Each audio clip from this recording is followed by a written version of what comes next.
What's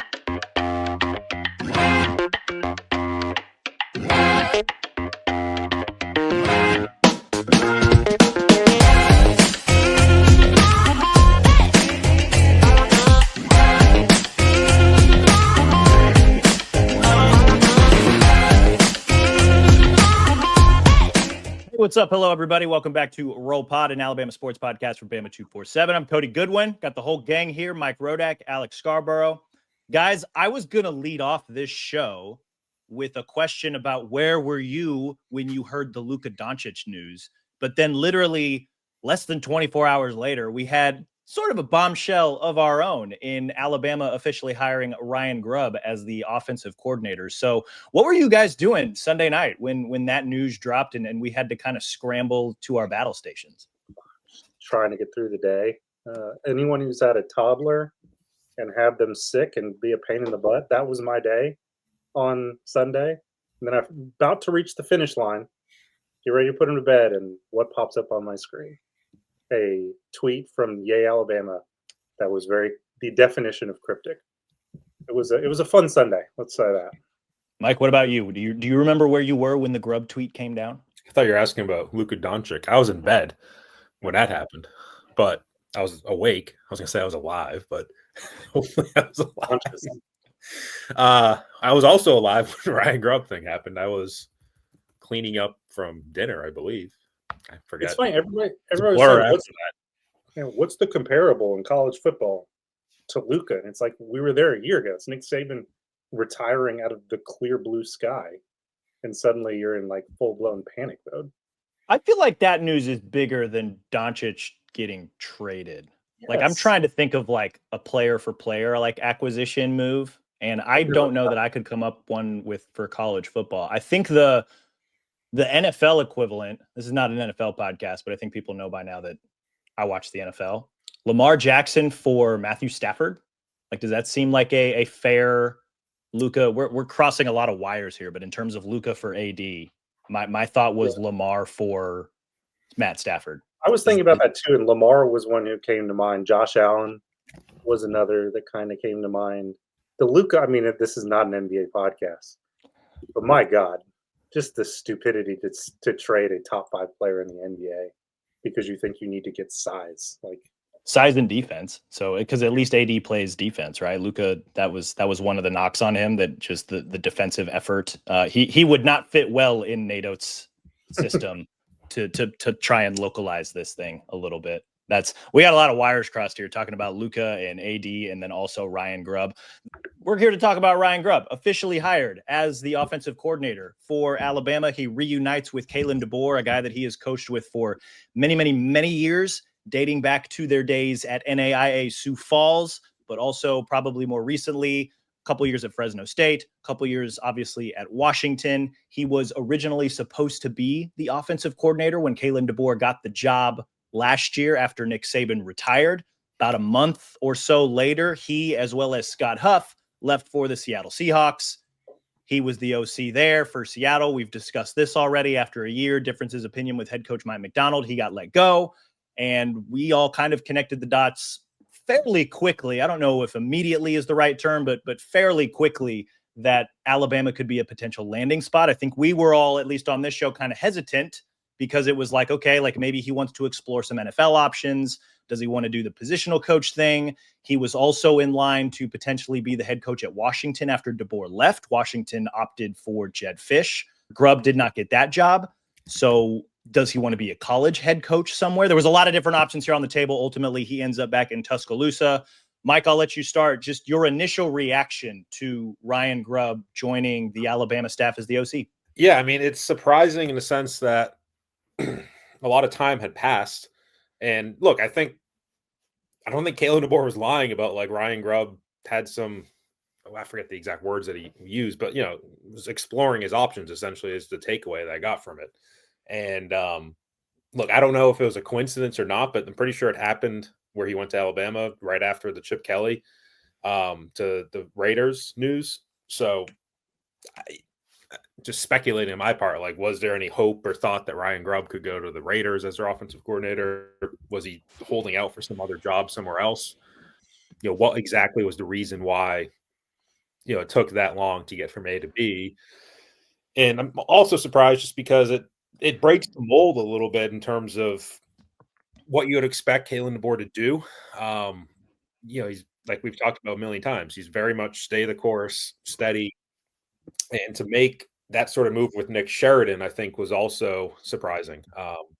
Where you made Sheridan the offensive coordinator last year, the performance of the offense was not great last year, but I think a lot of people are willing to write that off with Jalen Milroe, and it's not a great break for Nick Sheridan by any stretch of the imagination. And he's become one of DeBoer's guys. So to see that happen is unexpected to me. So that part of it is surprising. But as Alex has talked about before, like if you feel like you're going to be on the hot seat this year, and I think people are going to put him on it, DeBoer on it, just whether he likes it or not. The Paul Feinbaums of the world will be talking about it all summer.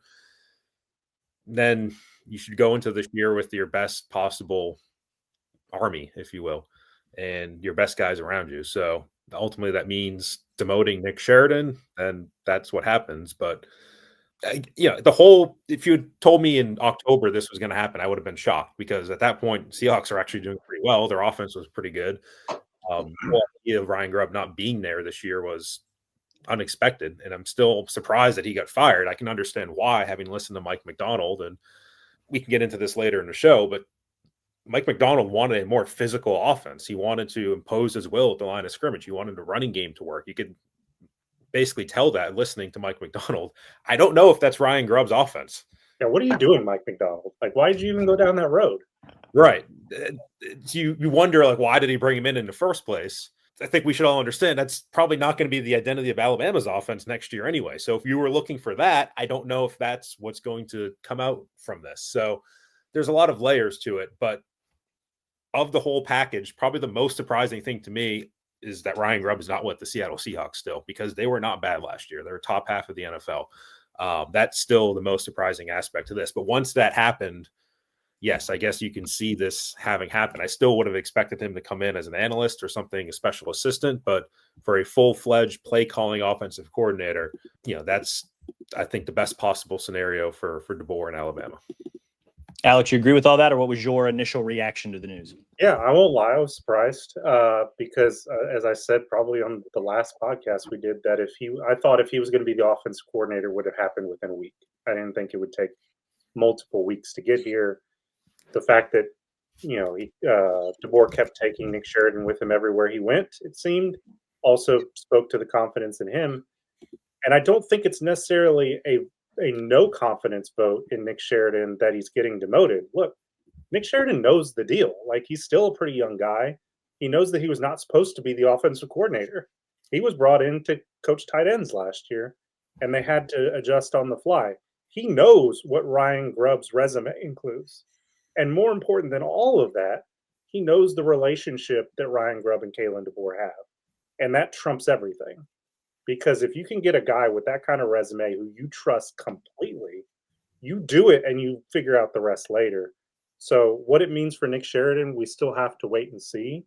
But I really, you kind of have to tip your cap to Kalen DeBoer, because this was not a move you necessarily expected him to make, and yet he did it because he is pushing his chips all in and saying, I want my best guys with me, and we'll figure out, the hurt feelings part of it later. And maybe we'll get a post from Alabama that tells us what the coaching staff actually looks like. Who knows? We'll see.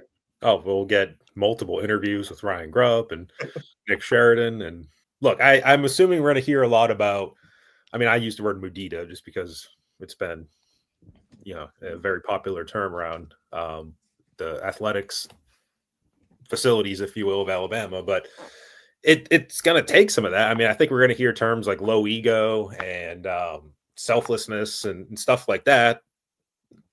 Like, I think you kind of have to explain it that way if you're Kalen DeBoer, like what it took for Nick Sheridan to give up his job as a play caller and still be on staff and kind of take the ego hit that might, I think, be natural for anybody to have. So it's interesting, like, and financially too, Nick Sheridan's under contract.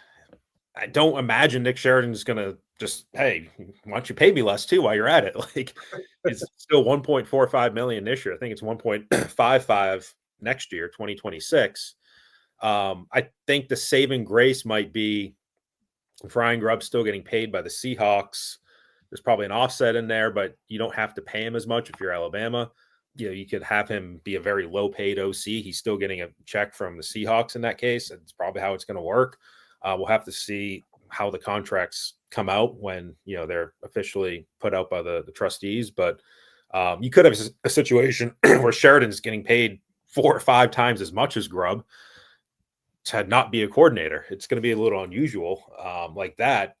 And it's also going to be unusual that you have such a highly paid non-coordinator on your staff when you just had a $28 million deficit in your athletic department this past fiscal year that you attributed to a coaching transition and having to pay coaches on 2 different staffs, Saban and DeBoer. Well, now you're essentially bringing in more coaches and having coordinator type salaries for non-coordinators. And that takes a little bit of signing off, I'm sure, from Greg Byrne as well. To have a situation like that. But I guess the alternative is Nick Sheridan's not on your staff, and guess what? He's still getting paid. So at least if you're paying him, you might as well have him in the building. But you do have a few cooks in the kitchen. Assuming Sheridan is more of a quarterback's coach, and we don't know that for sure yet, if he goes back to tight ends coach, and you have to do something with Brian Ellis that you brought in. You can get a lot more creative now than you used to. And There's nothing to say that Grubb is an offense coordinator, quarterback's coach who never goes on the road and recruits. Because ultimately that's the only differentiator in this now is do you count toward the 11 people who can recruit on the road or do you not? Mm-hmm. So you could have, you could have Brian Ellis coach the Y and you can have Nick Sheridan coach the H or whatever you want to do. You can split up however many different ways you want to do it. I would not rule out Sheridan going back to tight ends because, again, that's what they brought him in for. Normally, you want to have your coordinator working with your quarterback. The wrinkle is Nick Sheridan has seen 2 out of the 3 quarterbacks that are in this quarterback competition for a year, and he recruited the guy who's the wild card in all of it. So do you want, what's the balancing act of you want that background and that relationship versus you want your coordinator working directly with the quarterback? You can work it a bunch of different ways, and I'm very curious to see how it turns out. Right. And if you're going to keep one of those 2 on the road, you'd probably keep Sheridan on the road and have Grubb not be on the road. And we've seen that with, we saw it with Chip Kelly at Ohio State, Tom Allen at Clemson. This is becoming more of a trend for guys who are very high in demand, a little bit further in their careers, may not be as interested in the rigors of being on the road and recruiting. And Grubb certainly fits that profile as a guy who has the options, who could say, look, I don't want that piece of it anymore. But then do you want Sheridan as your tight ends coach recruiting your next quarterback? It's a little bit strange to me. I mean, it's all big picture wise. It's changing anyway, because it used to be like you'd have I think Saban did it this way. You have like a particular assistant with a region of the country, your Southeast guy, your Northeast guy, whatever. It's kind of changed. And now you have your GM that's really taking a lead in recruiting. And even Courtney Morgan, the GM, has kind of pushed for not the recruiting staff, but the personnel staff to really be able to go out and recruit as well.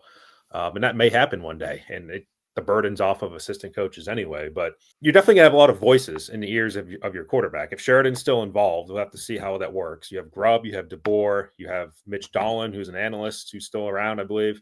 Yep. You have Braxton Barker, who works with the tight ends, but he's a former quarterback at Alabama himself. You have John McNulty, who's a former offensive coordinator, who's on staff as an analyst. So you have a bunch of guys in that kind of realm with experience, which is good. You have that on your staff, but who's going to be the one who's really in the room with them the most every single day, with that real close relationship? I'm sure Grubb is the leading candidate for that, but it's going to be different. And look, for Ty Simpson, this is his 4th offensive coordinator now since he's been at Alabama, because he had O'Brien as a freshman in 2022, Tommy Rees in 23, Grubb and Sheridan, I guess, last year, and now back to Grubb. So yeah, number 4 in 4 years for Ty Simpson, which is not ideal and a little bit crazy, but it's kind of happened at Alabama before because it's just been a string of different guys at that spot. Of the many questions that I have written down of things that I was hoping that we would discuss today, you guys already touched on one there, just kind of what does this mean for Nick Sheridan? What does this mean for the offensive staff as a whole? Another name to include there, I don't know how much we want to include it there, but like Jamarcus Shepard, receivers coach, was also co-offensive coordinator. So the idea of a lot of cooks in the kitchen, be very curious to see how ultimately that gets sorted out. But another question I wanted to ask, and you guys both kind of alluded to this, is just kind of what this move says about Kalen DeBoer ahead of his second year at Alabama, right? Last year, I think we can all classify as a disappointment, right? They went 9-4. They missed the college football playoff. They were largely inconsistent. The offense specifically, largely inconsistent week to week, and was largely the reason they did not get to the college football playoff. And they were maybe not as good as we all thought that they probably could have been. What does this move say, Alex? I'll throw this to you about Kalen DeBoer, that he would. Seems to me that a move like this tells me that DeBoer understands the importance of needing to win pretty quickly, needing to win pretty big, needing to generate that type of excitement, especially at Alabama and really in the SEC. Yeah, absolutely. And it says that, if we assume that there's going to be a little bit of hurt feelings, that he doesn't care, that at the end of the day, this is what trumps it. And this is the guy he has ridden with almost his entire career, looking back on it. And that's the guy he wants. I wrote about the other day, and I think it's worth underlining. When he interviewed with Jeff Tedford at Fresno State, this is going to be his big break. He was a nobody at this point. He'd done well at Sioux Falls, but his only FBS job had been at Eastern Michigan for 2 years. They're a 7-win team. Nobody thinks about Eastern Michigan. And he's on the phone with Jeff Tedford, who is 2-time Pac-12 Coach of the Year. And he asked Jeff, who do you think on the offensive line? And Jeff already had somebody in mind. And he said, well, what do you think? And he said, the guy right here, Ryan Grubb. And he talked Jeff Tedford into hiring him there. And he's taken with him everywhere he went. So I talked to Chris Creighton at Eastern Michigan. He said, these two guys, they're interlocked. They finish each other's sentences. It works so well together. If that relationship is that strong, and he has the resume that he does, and Ryan Grubb does have that, you've got to do it. There's no option. You can't worry about hurt feelings. You can't worry about money. You can't worry about the quarterbacks. You just say, this is the best guy. I'm going to go get him. And to me, that's, a power move. And I think you have to, again, tip your cap to Kalen DeBoer that he did it and said, if there's repercussions, there's repercussions. Tip your cap to Mike McDonald for facilitating it as well, I guess. Yeah. Because at the end of the day, Ryan Grubb did leave that situation with DeBoer a year ago to go to the NFL and advance his own career. And so, there's still a level of, at some point, those two guys might have to go their separate ways because Grubb might be a head coach one day. He might be a coordinator one day in the NFL again. I don't think, again, he didn't do that bad. I think he's going to get a second shot. Which may be why you keep Nick Sheridan on staff and you say, look, this is a temporary setback for you. You can still be the guy. Right. But yeah, I mean, it reminds me of just you hearing you talk about that reminds me of when I talked to Ron McKeefer, who's kind of the other DeBoer guy in the building, the special assistant, saying, when they lived together at Eastern Michigan, it was one room went to Ryan Grubb, one room went to McKeefer, and then DeBoer slept on the floor. So he's, they've bunked up together, so to speak, DeBoer and Grubb for a while, and two very close guys. So it's not surprising that they're reuniting, I guess, in that sense. But it's interesting to see where it's going to go from here, because it can go a couple different directions. And like we've talked about, like this is a big year for DeBoer. There's going to be a lot of pressure on him.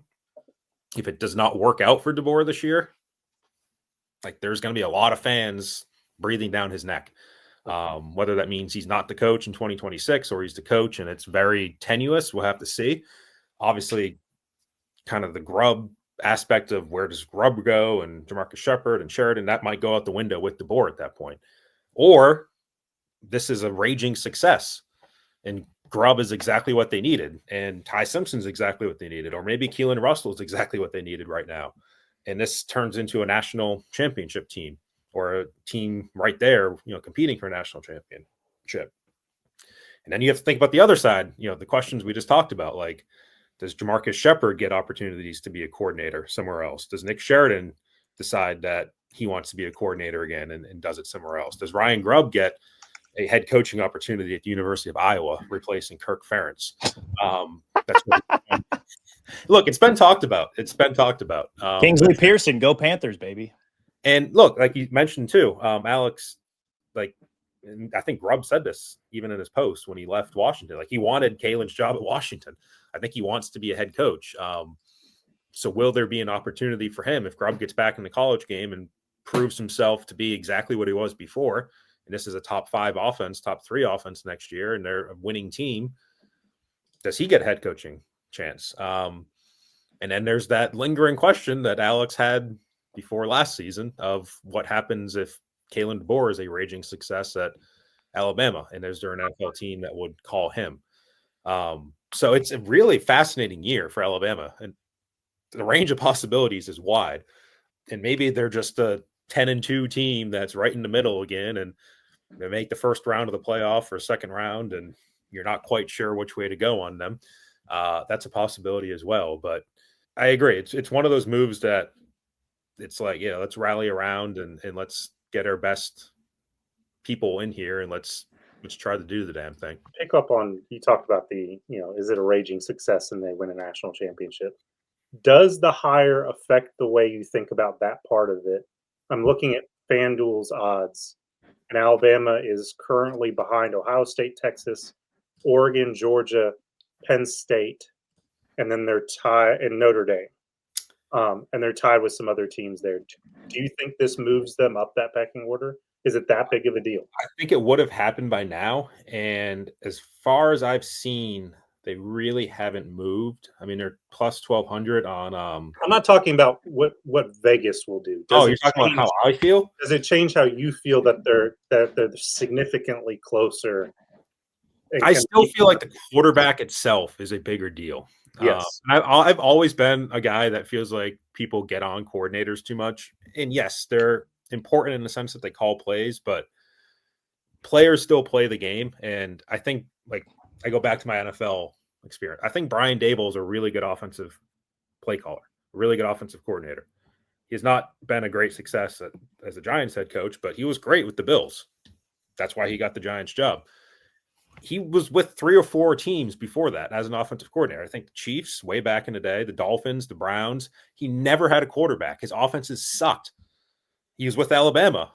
He kind of got a quarterback in Jalen and then Tua, late in that season, and they won a national championship. So sometimes you just need a quarterback to be a good coordinator. And I think even if it had been Nick Sheridan still, but you found something better at the quarterback position, you could be in a better position to win a national title. So I feel like that's more of the swing vote to me, is how does that position go down than the coordinator position. But I know people love coordinators.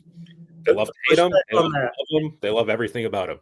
Truly elite coordinators do make a difference. How Lane Kiffin got Blake Sims to do what he did in Alabama uniform, I'm not taking anything away from Blake, is a masterclass on, I'm just going to scheme you to death. And then Sark immediately after that had that in him. He had better quarterbacks, but they can make a difference. But I think by and large, people do overrate it.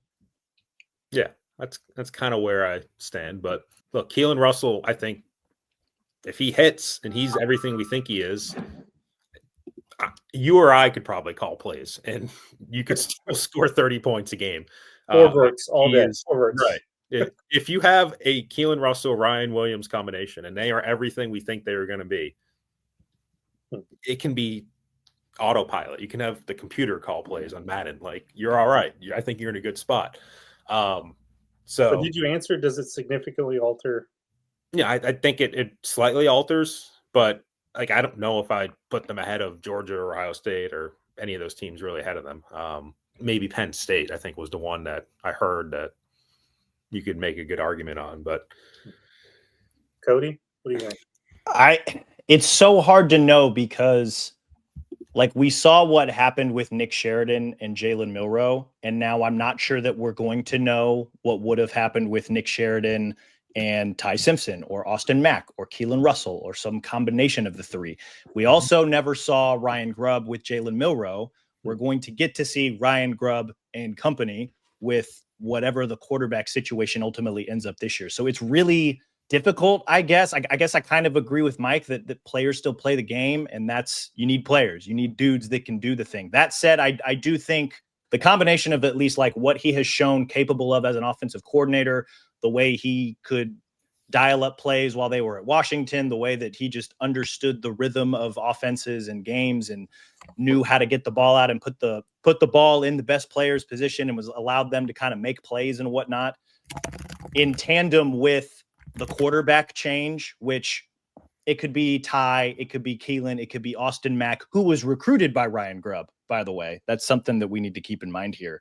I don't know if it means anything. It's just a note. But all three of those guys have different skill sets than what Jalen Milroe had. I think those skill sets, no matter who the starter is, kind of tailors a little bit better to the way Grubb wants to call an offense. So I think just naturally it's going to be a net positive. There's still other questions that need to be answered here. Like, because you look at that Washington offense in 2023, for example, they had Michael Penix, who was a top 10 NFL draft pick, right? They had 3 NFL receivers in Rome Odunze, Jalen Polk, and Jalen McMillan. They had the Joe Moore award-winning offensive line. They still had a 1,000-yard rusher in the running back. Like, there were just a lot of things that were working really well for that offense. I think it's fair to assume that the offense Alabama will run in 2025 will be closer to what Washington did in 2023 as opposed to what Alabama did in 2024.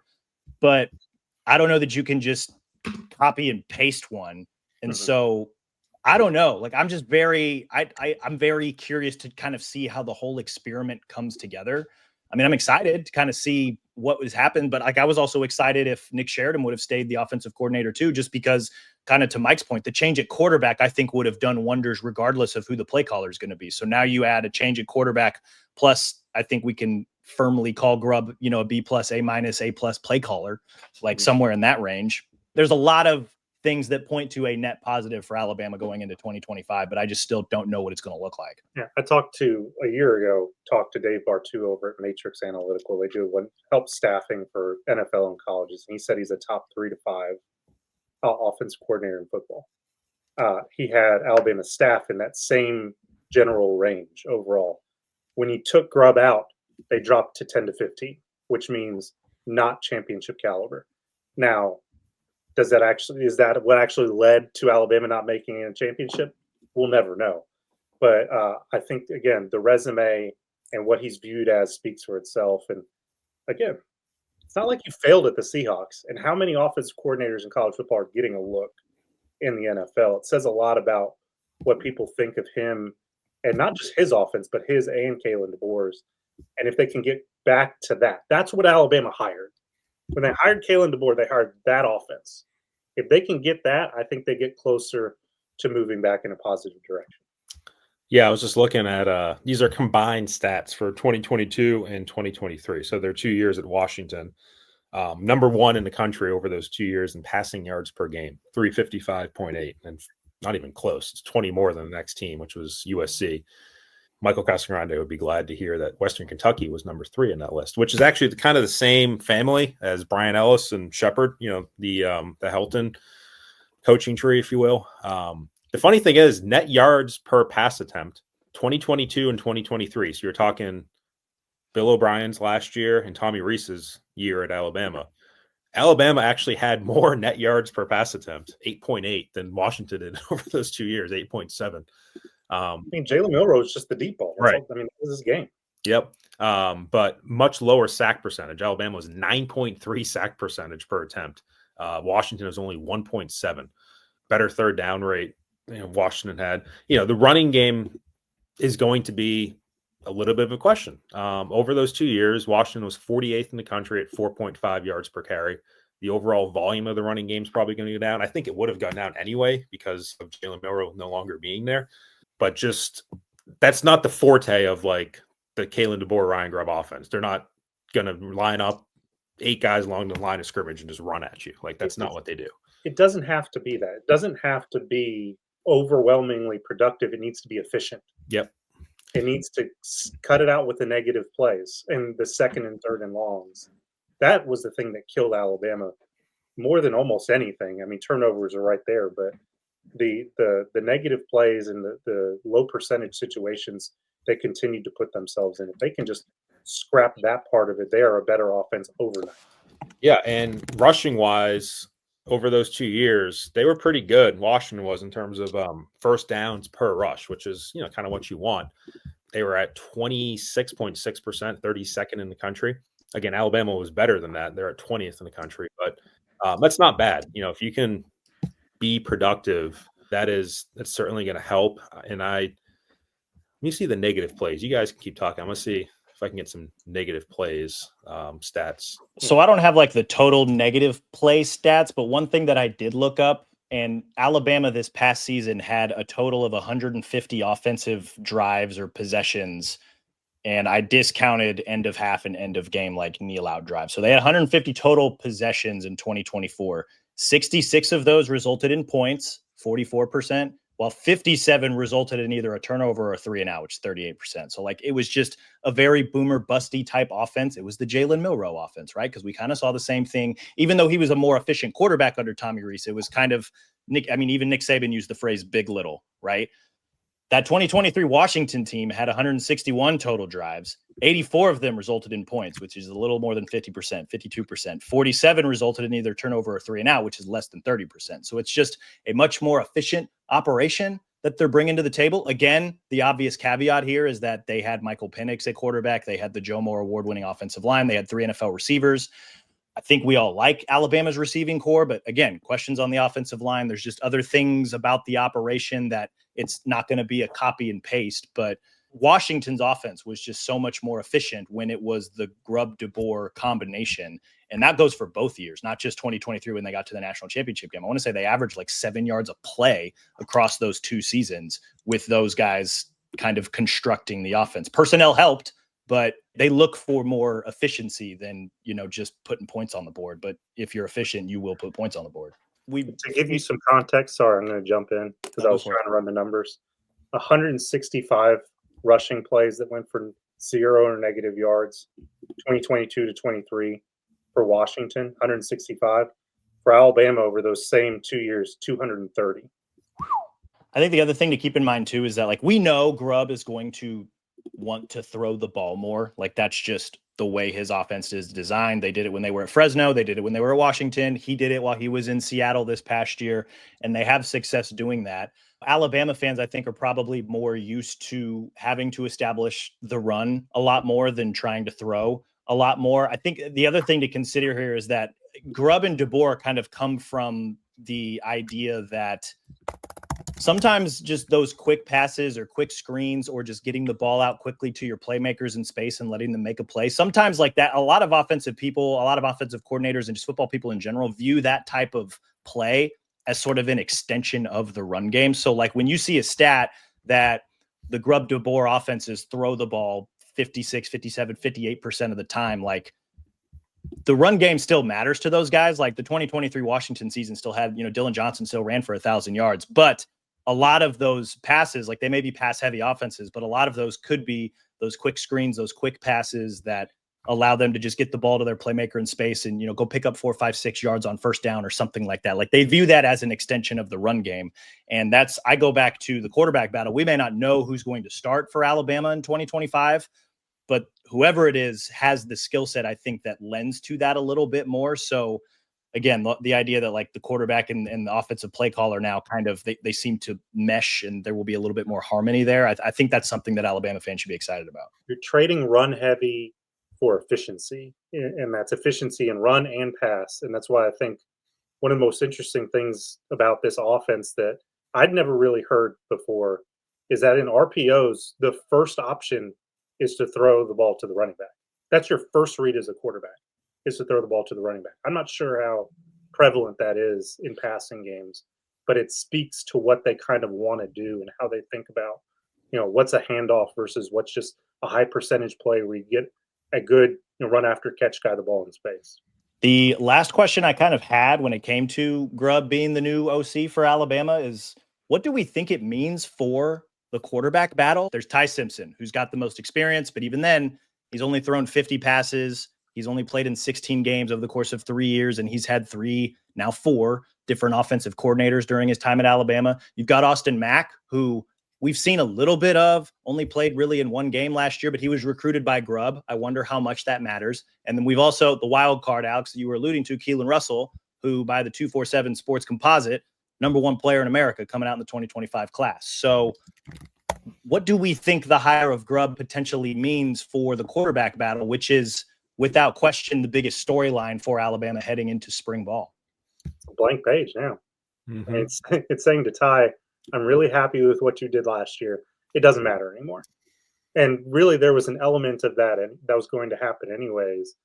But you've got a guy with a fresh set of eyes who hasn't seen everything you've done and is going to say, prove it all over again. I don't think that's a bad thing. I think maybe it's a little unfortunate for somebody like Ty and Austin, but it opens the door further for somebody like Keelan because he doesn't have a preconceived notion of what these guys are going to be.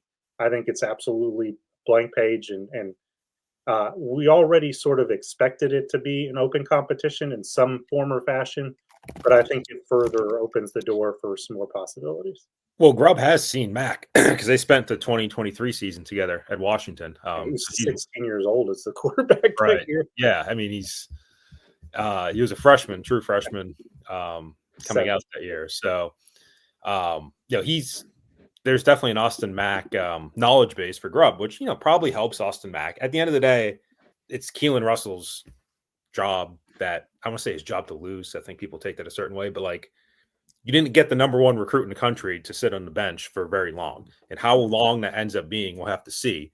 But Keelan Russell, unless he's a complete bust, is going to be the starting quarterback at Alabama at some point.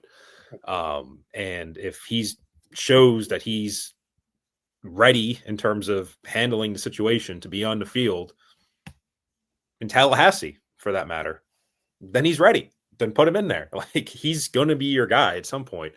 And I agree. Like it probably hurts Ty Simpson a little bit that you don't have a guy who's been in the trenches with him, the past year in the meeting room. At the end of the day, I think it's still Russell's situation though. Whether Grubb's the coordinator or Nick Sheridan's a coordinator, like you bring. That doesn't mean you think does that mean you think he's the favorite? I want to call him the favorite, but I think it's an important distinction. Right. It's like when you draft a quarterback 1 overall, and then you come up with this whole idea of like, oh yeah, we're gonna sit him, just to we don't want to wreck him. Don't watch the whole thing unfold with the Patriots and Drake May this past year. He was drafted 3rd overall. And it's like, yeah, we're going to start Jacoby Brissett, just to have a veteran presence in there. And we're going to take it the safe route. We're going to have, Drake May learn behind the scenes. We don't want to throw him in there yet. And then at some point, you're like, yeah, we're throwing him in there. Like, he's ready. Like, it's time to put him in there. And he performed well. And you can kind of have this idea of like, yeah, we're going to have Ty in there for a certain amount of time. He might play the whole season. Keelan Russell's ready. Keelan Russell is going to be the best quarterback on this team. Has all the potential in the world to do that. So when exactly that is, we'll have to see. But there's a shelf life in terms of the other 2 guys in my mind. I don't hate that idea. And I think this goes back to when DeBoer was at Indiana and he was the offensive coordinator and he was the play caller there. But they had a vet in Peyton Ramsey, who I don't know how much he had played before that 2019 season, but then they also had a really talented young quarterback in Michael Penix Jr. And they, for a vast majority of the year, figured out a way to do a dual quarterback system. I don't know if Grubb will go for that, but that is something that DeBoer has done previously, and they found quite a bit of success doing that. And ultimately we saw what happened, how much that probably helped Michael Penix in terms of his overall experience and his college career. So I'm not saying that that's what they're going to do, but it is just at least something to keep in mind because DeBoer has experience doing that. It's tough because, and this is a whole separate conversation, but how quick is your trigger on whoever the starting quarterback is? Because you have to acknowledge the pressure of how he's on the hot seat in some degree. And it's how far away do you let your playoff chances go before you break the glass? I don't know that says this is a Ryan Grubb specific conversation, but it is one that's going to be potentially worth watching because you want, in a way, to give it to Ty because he's veteran. You think in big moments he's going to be a little bit more steady, but you also got to acknowledge the potential in Keelan and what it would mean to get him on the field it's going to be fascinating to watch. For if you're an Alabama fan, you hope it never gets there. You hope Ty Simpson balls out, goes in the first round, and immediately hands it off to Keelan, and he does the same thing. But the quickness of the trigger, knowing the stakes in year two, gonna be telling. It's going to be a big spring game, Mhm. assuming they still have one. Maybe they're pulling Nebraska and be like, "Yeah, we're not going to do one anymore." Or they could pull an Ole Miss and do like a spring skills competition. Well, and it was Lane a couple years ago who said, like, if you're going to open up the transfer portal in the SEC in the spring to have SEC to SEC transfers, he's not going to have a spring game because you're Can I just call putting bullshit guys. on that? Can I What? call bullshit? How many times have we seen a dude just ball out in the spring game and disappear? It's Ajay Hall. all the time. He didn't disappear. He's still in the transfer portal. Yeah, well, it's another plane of existence. Right. Like, I don't buy that. I just don't. Oh man, we're tipping our hand. This guy's really good. Right. Who's saying, oh man, this scripted nonsense scrimmage is going to tell us we need to spend $1 million to get that third string defensive tackle? To get to my point, though, if Keelan Russell has a couple of nice plays, or many nice plays for that matter, in the spring game, and let's say Ty Simpson or even Austin Mack is your starter, as soon as something goes wrong for either one of those guys, assuming it's Ty, something goes wrong, he throws an interception against Wisconsin, the amount of people that are going to be clamoring for Keelan Russell to get on the field is going to be extensive. It is going to be tough to have a player of that recruiting stature, literally the highest rated recruit you've had in the history of our website. The longer you sit him on the bench, the longer people are going to wonder if things aren't going well for Ty, or even not going perfectly for Ty. Where's the other guy? Where's this 5-star kid? I mean, hell, they do it with Keelan Keeley as it stands. And he's not even a quarterback. And especially when you kind of add that to everybody watching Jalen Milroe this past season and wondering where the hell is Ty Simpson. It's a new version of that, just with Ty in the other seat. It's a souped up version of that. Right. I was a good recruit. Keelan is another level. Right, exactly. And that's, I say the problem, but that's like, the longer you have a guy like that on the bench, the more people are going to wonder, what does he look like? What can he do? And, it's, again, I go back to the NFL comparison. We saw it with Drake May. I covered Josh Allen's rookie year with the Bills, and it's like, yeah, we're just going to, bring him along behind the scenes. And they started effing Nathan Peterman the first week of the season. It was ass. It was terrible. It was in the rain in Baltimore. It was a terrible game. Peterman looked terrible, like he always did. And week 2, they started Josh Allen. That was it. That's all it took. And look where they are now. EJ Manuel was another first-round pick I covered my first year in Buffalo. He wasn't going to start. They actually took a couple of injuries. Kevin Cobb was their veteran they brought in from the Eagles, and he got hurt. There was 2 practice fields in training camp, and there was like a line of rubber mats between them over the concrete. I don't know why. And he slipped on one of them one day, and he hurt his knee, twisted his knee or whatever. And then EJ got the chance to come in. EJ did not perform well, unlike Josh Allen, but it's always like you bring in this veteran guy. And in this case, Ty has kind of become that veteran guy, the seat holder, the placeholder quarterback. And it always feels like sooner than later, you're going to go to your young stud. And yes, I feel but like that's where this will head. Yes, but no, because at the end of the day, yes, Ty is a veteran, but Ty has not started a game. Right. We don't know what his potential is. And when you looked at Kevin Cobb or Randall Cobb or Corn Cob Pipe, we knew what they were. We knew that was never going to work with Nate Peterman. Come on, we all knew that. We can't say that with Ty. So I think there is a little bit of a distinction. I know what you're saying, and I agree with it. But I think that we don't want to undersell what Ty is capable. Well, let's play the game a little bit differently then. Yeah. Let's say Ty Simpson is a smashing success. Yeah. And he has no intention of letting up his job the entire season. He does nothing to deserve it. This is a team that goes undefeated. They win a national title. Ty Simpson still has a year of eligibility left. Then what do you do? Is Keelan Russell going to sit on the bench for a second year at Alabama? If Ty Simpson does that, he's going pro.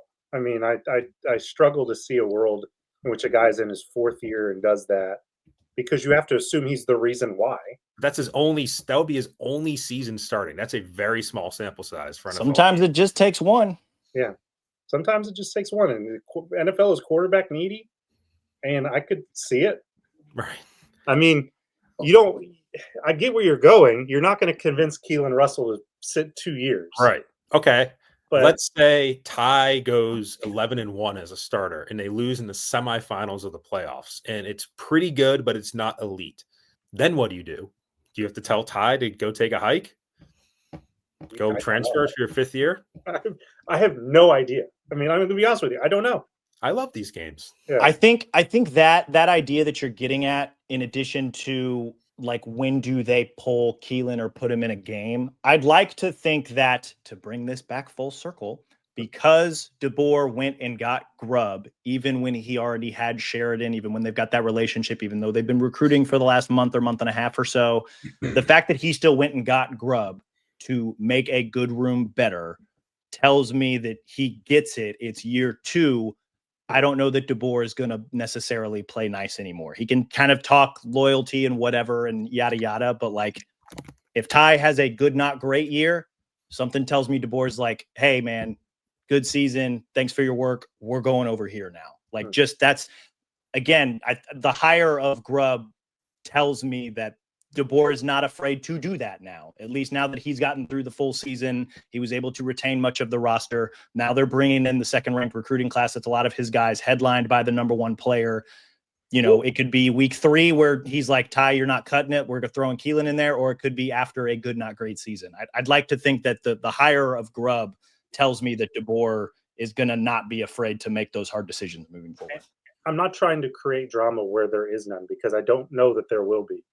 But it should be said that one of the biggest reasons that Keelan Russell is on the Alabama campus is Nick Sheridan. Yep. He was the one he really bonded with and who talked to the most. So if you move him suddenly from coordinator, you already done that. If you move him from being your quarterback coach, what is the relationship with Ryan Grubb going to be like? I'm not saying it won't be great, but we don't know that. We know that the relationship with Sheridan is good. So as we're putting all these hypotheticals in a pot, I think that's an ingredient that should be considered as well. Man, this Nathan Peterman game, I forgot how bad it was. This was the one game, like I said, Peterman was their veteran guy. And honestly, he didn't look bad in training camp that year. He was their, like, not even a veteran, but he was kind of the existing guy who was around. He's the guy that they bring in and they tell Josh, hey, beat this guy out. Yeah. Right. And Josh didn't do it. Josh didn't look great that rookie training camp for him. So Josh didn't start the first game. The Bills lost. I forgot how bad this was. 47-3. Nathan Peterman went 5 of 18 for 24 yards, 2 interceptions, 3 sacks, and a 0 quarterback rating. Yikes. And that was honestly the 3rd worst game that I watched of him, because a season earlier, when they played in the StubHub Center in LA with the Chargers, Peterman threw 5 interceptions in the first half of that game and got benched. Fun times covering the Bills those days. I miss it just because of the drama of it all. I mean, they call that Stockholm syndrome, Mike. Well, I used to do a radio show in Buffalo, and I forgot what Stockholm syndrome was, and for some reason, not like what it was, but I forgot the name of it. I think I mentioned Copenhagen syndrome. I got my Scandinavian city wrong. Copenhagen syndrome, also known as the progressive non-infectious anterior vertebrae fusion, is a rare childhood spinal disorder related to Copenhagen. I thought it would be like chewing tobacco related, but yeah, that's what I was going to say. I did not know it was an actual thing, but still much different than Stockholm syndrome. Very, very different from Stockholm syndrome. We've got some weird digressions. This is up there. That was our Scandinavian minute. If I didn't need to put Ryan Grubb in the headline for SEO purposes, Scandinavian Minute would be a great podcast title. Clearly, there's a lot still to pick off the Ryan Grubb as Alabama's new OC tree. There's a lot that we are going to continue to follow and monitor when it comes to this development, both in the weeks leading up to spring ball as well as during spring ball. 15 practices are going to start in about a month or just a few weeks away. It's going to culminate in A-Day in mid-April. Hopefully, we're going to learn a lot more about Ryan Grubb, his addition to the staff, what it means for the staff, what it means for the offense, what it means for the quarterback battle. There's a lot still that we don't know, and hopefully that we will learn through spring ball as we continue to, cover the Alabama football team as they prepare for 2025. So, but that's really all I had on the docket for today, guys. I will be back later this week. We're going to have a conversation with Isaac Trotter, the national college basketball reporter for 24/7 and CBS Sports. We're going to talk some Tide hoops now that they're midway through the SEC schedule ahead of their big game against Arkansas later this week. So you guys can look forward to that. We, the three of us, will be back next week. I did have a game planned for today as kind of a, again, way too early look at Alabama as they continue to barrel towards spring ball, but we'll save that game for next week since, Ryan Grubb is now the new OC. Figured we needed to pivot there. So the three of us will be back sometime next week. I will be back later this week to talk some Tide hoops. In the meantime, though, be sure to rate and review this show wherever you listen to your podcast, Apple, Stitcher, Spotify, even our Bama 247 YouTube page. Subscribe to Bama 247 and 24/7 Sports. We all had different Ryan Grubb type stories, columns, analysis, all up on Bama 247 within a day of the news coming down. You need a subscription to go read some of those. So I recommend you guys taking advantage of that. I put a link to it in the show notes. And so you can get all of our great Crimson Tide coverage, not just of football, but basketball as well. But obviously the Ryan Grubb conversation is dominating the discourse currently. So as always, we appreciate you guys for listening. We will talk to you all again soon.